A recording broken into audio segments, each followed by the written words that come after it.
It's turtles all the way down. That's by Bertrand Russell or William James, or maybe even someone before both of them. But whoever said it, that's our quote of the day, and this is Access the Podcast. This show is for seekers. We are seeking answers to the fundamental questions of existence. Questions such as, how did the universe get started? What's the meaning of life? Why is there something rather than nothing? And most importantly, how can we fix the dying problem? All right, welcome to Access the Podcast. Today we are going to be seeking answers to questions about creation. And specifically, we're going to be looking at these questions through the lens of a specific argument, and it's known as the Kalam Cosmological Argument. The Kalam Cosmological Argument, and it's been proposed and being used especially by the intelligent design community to further their position that there's a creative force, a God in the universe that created everything, and then directed everything from there. So the Kalam Cosmological Argument is a three-pointer. Okay, it's got 3 points, 2 setups, and then the conclusion. So let's go through this and kind of examine where it is and see where we can take it. Number one, first point is they say that whatever began to exist has a cause. So point one, whatever began to exist has a cause. Then the second point is the universe began to exist. The third point is the conclusion. Therefore, the universe has a cause, and that cause is often identified as God. That's the Kalam Cosmological Argument. And again, it's used mostly by the intelligent design community to say, hey, look, this is proof, logical proof, a logical formulation that leads to the inevitable conclusion that there is a God at work in the creation of the universe, and perhaps more than that. And it's a really strong argument in many ways. I really like this argument a lot for them. However, I think it's subject to some challenge. And so we're going to challenge that right here, right now. All right. And we'll see where that takes us. So the first point is really got like the second point baked into it. The first point is whatever began to exist has a cause. Well, okay. That might or might not be true, but you have to first ask the question, is there anything that ever began to exist? And that's where you get to that second point. It says the universe began to exist. Well, that's everything. The universe is everything. At least we're using it that way broadly, that the universe is everything. So if you put the two pieces together, you say, well, whatever began to exist, if there's anything that began to exist, then it had a cause. All right? And they're saying that the larger universe had a cause. So you're putting these two, say, points together. That's kind of where you're at. And it really begs a fundamental question, which is, did anything ever begin to exist? And, you could initially on its face, that might look like sound like a stupid question.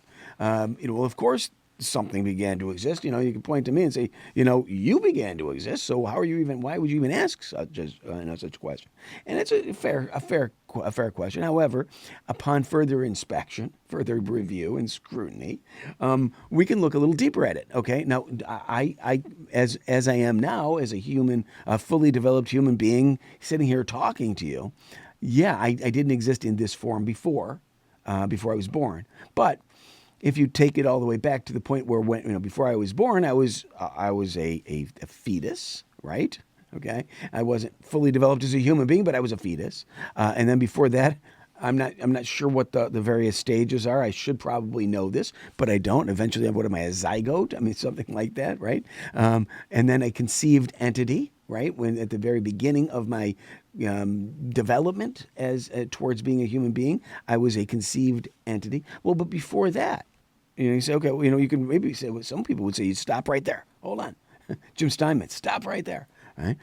What exactly, well, how can you say there was anything before that? You were a conceived entity at that point. That's when you started to exist. That you could say that. But I think you can go further back than that. You can say, wait a second, no, maybe I didn't. That means that the conception, occurred at that time, but the materials used for the conception existed before that, and that would be, the material from my parents, right? Not getting into any details, obviously. There, that exists, and then you can go back through their lives and their bodies, their developments, and go all the way back through that, which would be a very similar tracing to what I just did about myself, and you'd get to their parents, and then you'd go back to their parents, and go all the way back. And like the quote of the day said, you might be able to start saying, "Hey, well, look, it's turtles all the way down."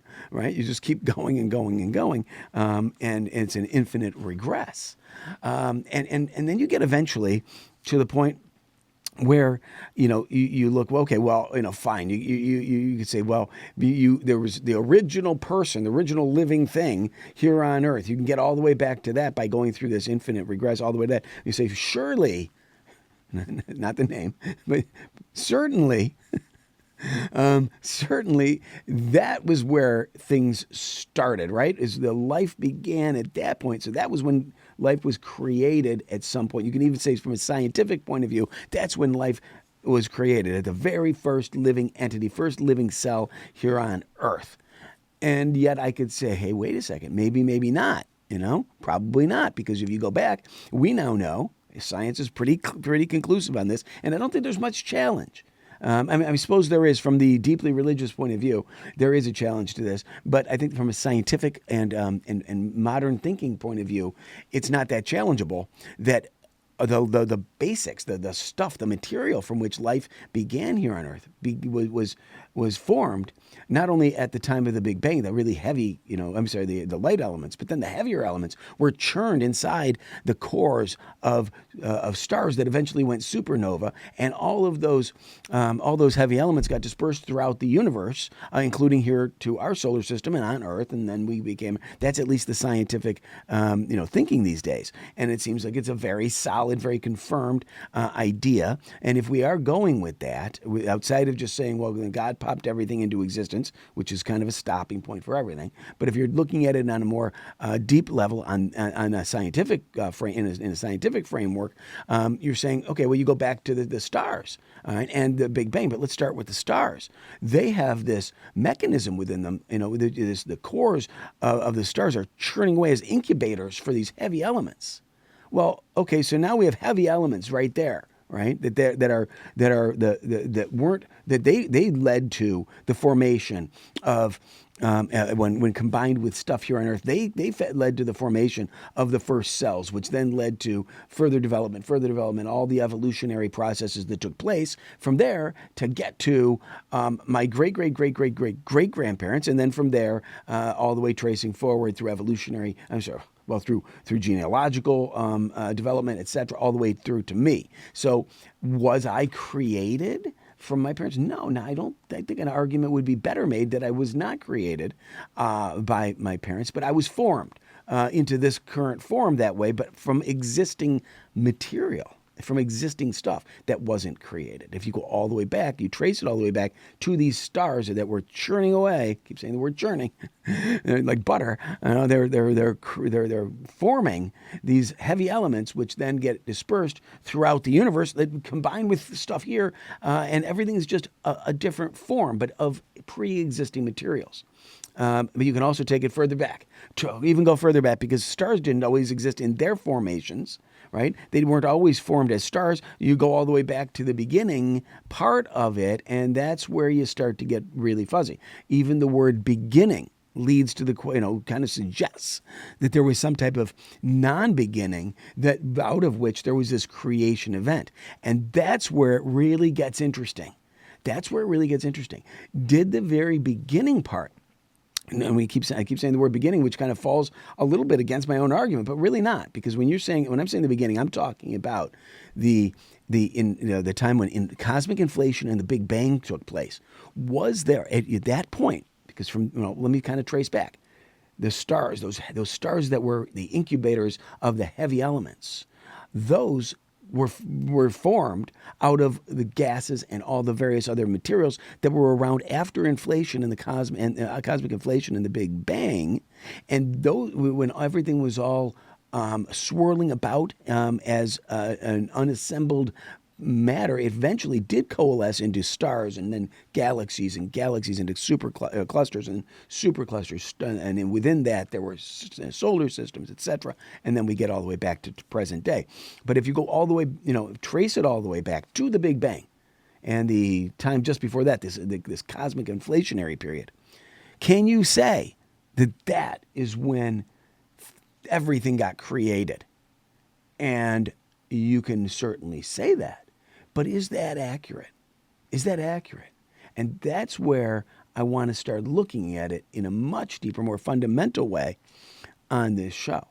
I'm going to tease you a little bit with that and leave it there because I do have some really compelling thoughts, but if nothing else, I think they're food for thought that I'd like to throw out for people to tell where I'm going with it and where I think the science leads. And so we'll pick this up at another time. I'd love to get your thoughts on this. And do you like where this topic's going and where with the subject matter? Let me know on accessthepodquest.com. Of course, the comment section wide open there as always. Accessthepodquest.com. Go there and let me know what your thinking is on this. Let me know if you like the subject matter and what I'm doing with it. If not, I'm still going to do it. I always say that, but nevertheless, I am.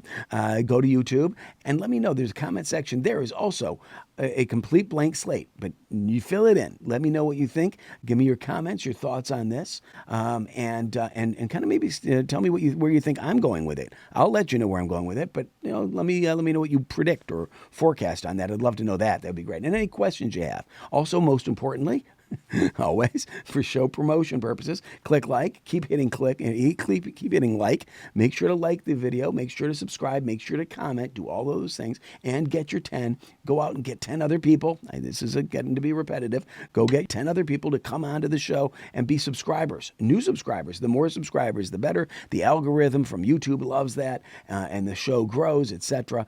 And whatnot. So you guys do all those things, all those activities, go all those places. We will be going ever forward.